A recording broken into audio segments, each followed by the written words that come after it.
Hi guys, good day to everyone and thank you for watching my videos. Today I have a few orchids to show you that are in flower. Okay, this one guys, let's start with this one. This is called Paphiopedilum Argus. So this is the whole plant there. And as what I have explained before, I buy most of my orchids, especially Paphiopedilum, from flasks because I can keep some of them and I can also sell. Okay, so this one guys is, I think, might be 4 to 5 years old, so it doesn't really take that long from deflasking to the flowering size. Okay, so this one is endemic to Luzon in the Philippines. That is actually where I come from. I come from the Philippines. And this is called Paphiopedilum Argus because it is, they took the name from the Greek god Argus, having 100 eyes. As you can see closer, look at the petals of the plants. They look like there's too many eyes there. And it even got tiny eyes in the dorsal petal there. So I can describe the flower a bit similar to Venustum in that it's got a lot of veins in the pouch. As you can see, there's the veins in there. Let's take a closer look.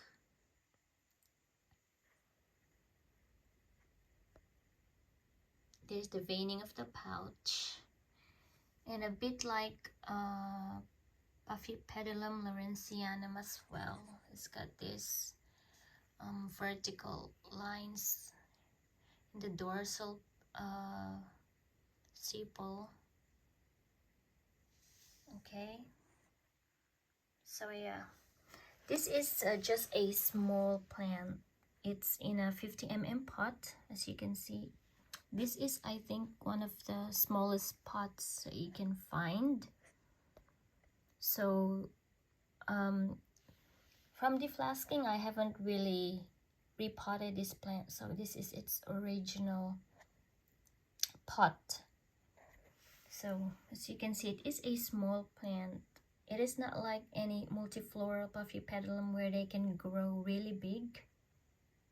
This one is just small growing, and as you can see, it has a, sorry guys, I didn't have my ruler now, but it has a long flower stem, or they call this one formally as peduncle.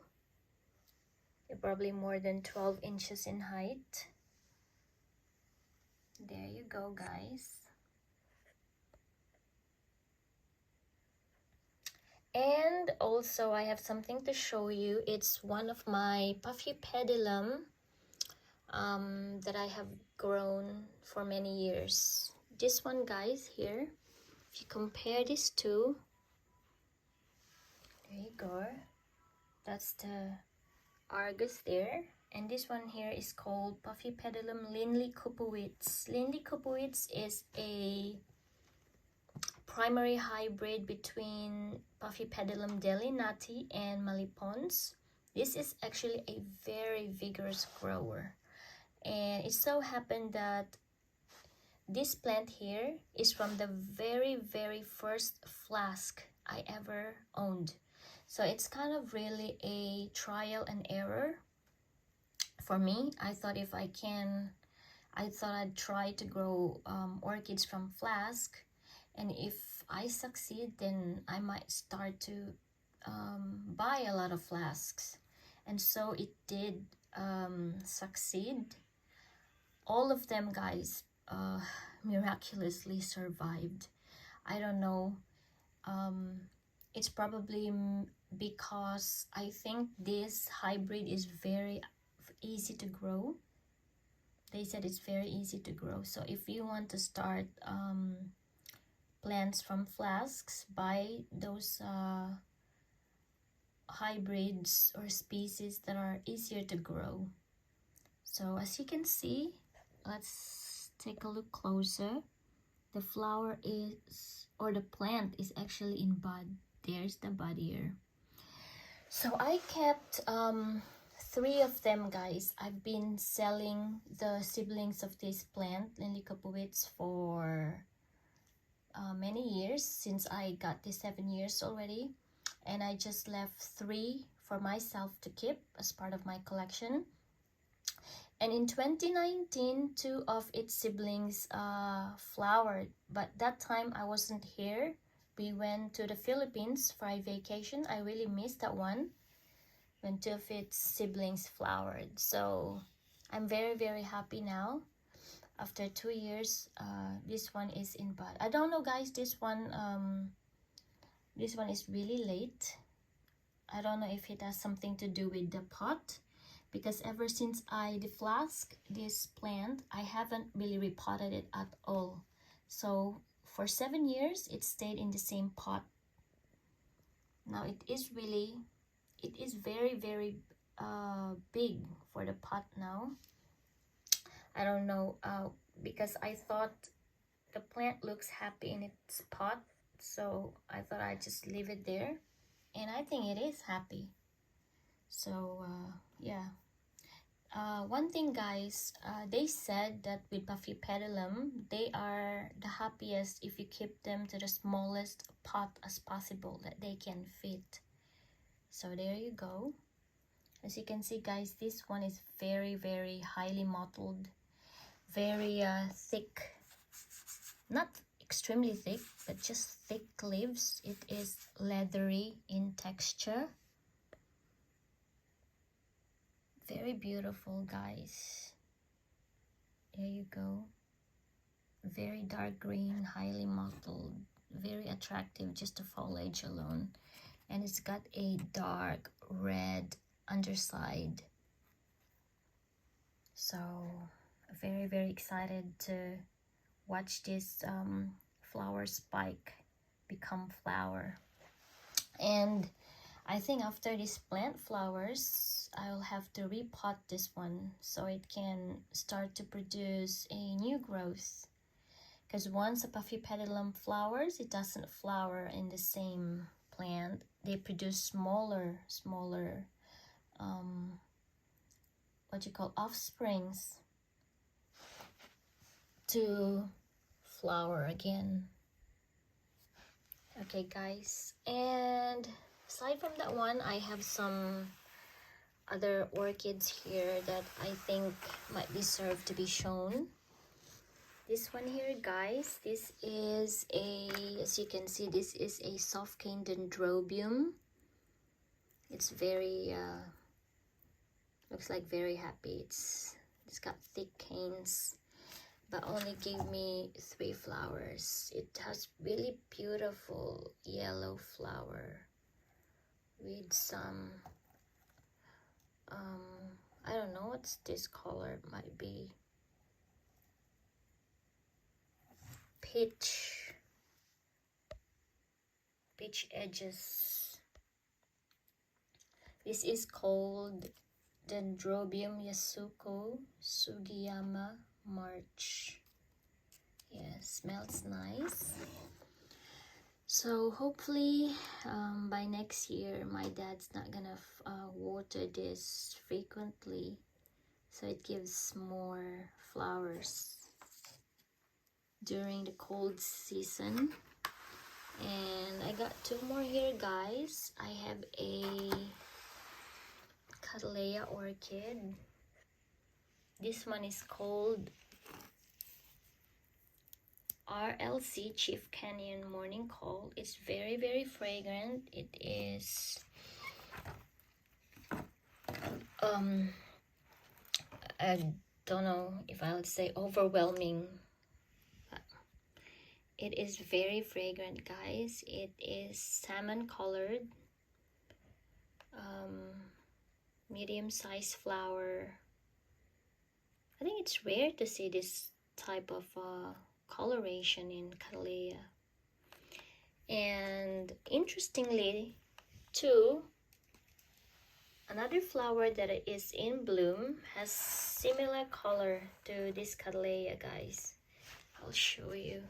This one here, guys, so you can see similar color. This one here, let me just move this Cattleya. Okay, so this one here, guys, this is a miniature Vandaceous type, or the Vanda type of orchid. It is very small compared to the standard Vanda. This one, guys, is a sequential bloomer for me. It doesn't miss blooming. So as you can see, this is really small. It is in, I think it might have been an 80 mm pot or 95, not so sure, but it is very, very tiny. It's a Vanda. So this one, guys, when I bought this in one of the nurseries here. Most of my plants are from flask, but some of them are not, and this one is not from a flask. I bought this in one of the nurseries in Queensland. I bought it online. So when I bought this one, it's already big or mature, because I saw, if I turn this now, I saw one spent flower spike before. It's one of these. So this one came from Fame Orchids, guys. So as you can see, there's a lot of flower spike in this one. It might have been one of this one. So you can see, I don't know if it's that clear.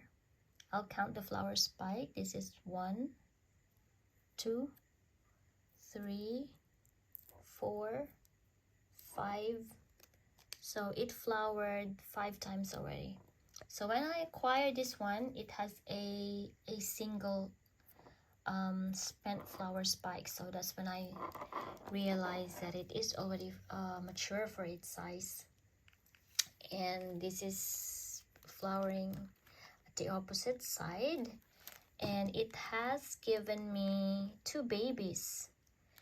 So this is the mommy here, this one here, and this is the baby plant number 1, and there is a baby plant number 2 here.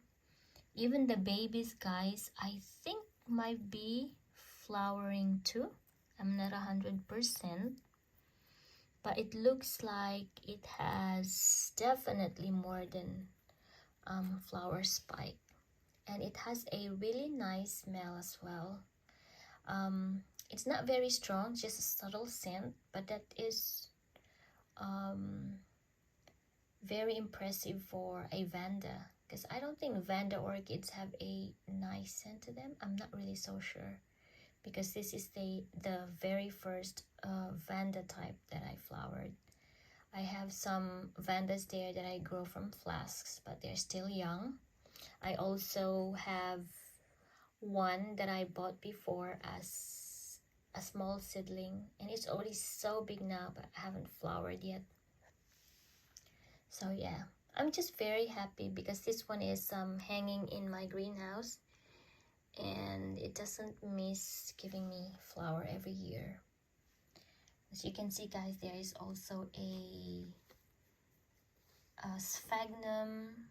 What you call this? I forgot. This is not a sphagnum moss. This is a, I don't know, my gosh, sphagnum, but it's not a sphagnum moss. And I bought this in one of the major nurseries. Sorry, not a nurseries, guys, but I'd say a major hardware with a nursery to it. And it is, or it has grown 4 times the original size. This is a the very, very thin ones. I think this comes into 3 types or thickness. This is the very thin one. It has a medium grade, and it has a thick grade. So yeah. Oh god, this one is Spanish moss. Now I remember. It's not sphagnum. Spanish moss. I think this is common in America. They probably consider sweet there, but I just like the look of them in the greenhouse because it makes the greenhouse looks like a jungle. Gives you a jungle look. Yeah. It's interesting too how this plant grow in size without even, you know, touching the soil. It's just awesome. They're very, very soft. And before, guys, my greenhouse is actually open, but there were birds, believe it or not, stealing this. I think they're creating a nest out of this Spanish moss, and so I decided to put a cover, or otherwise they'll be taking all of my Spanish moss. So that's all, guys. That's all for today. Thank you so much for your time. Be safe and take care. Bye.